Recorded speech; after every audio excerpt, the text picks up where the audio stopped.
오히려 그런 사람들은 그게 예민한 질문인지까지 인지하지도 못해요.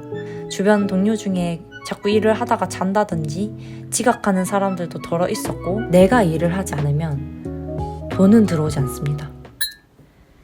안녕하세요, 무엇이든입니다. 왜 그런 말 있잖아요. 가만히만 있어도 반은 간다는 말. 사실 근데 그 말이 어떨 때는 맞기도 해요. 이를테면 이런 상황이죠.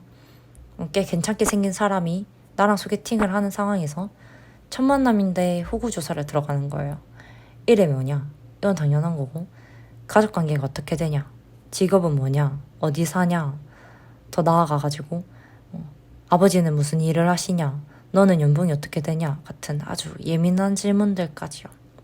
오히려 그런 사람들은 그게 예민한 질문인지까지 인지하지도 못해요.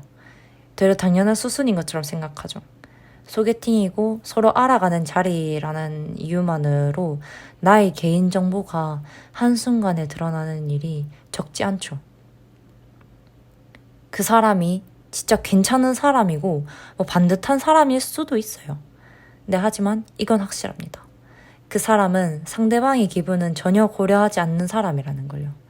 이럴 때 우리는 가만히 있으면 반이라도 간다 라는 말을 씁니다. 근데 제가 말하고자 하는 상황은 좀 달라요.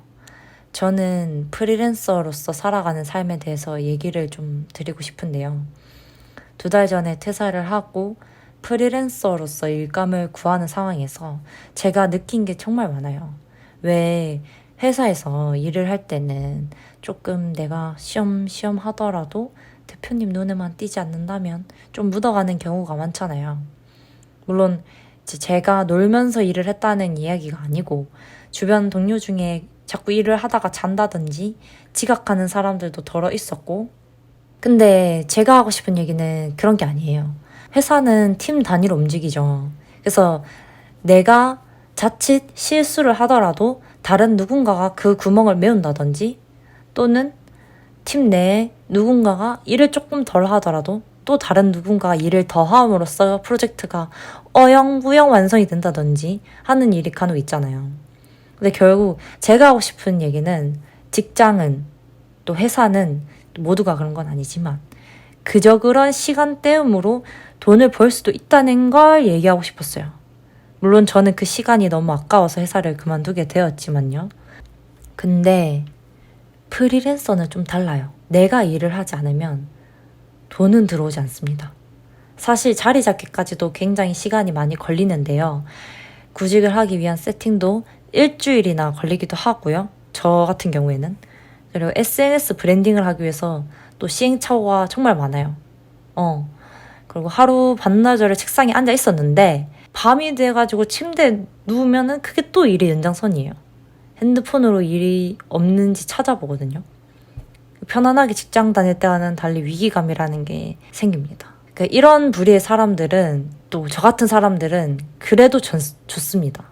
내가 하고 싶은 일을 한다는 만족감이 더 큰 거죠. 직장을 다닐 때보다.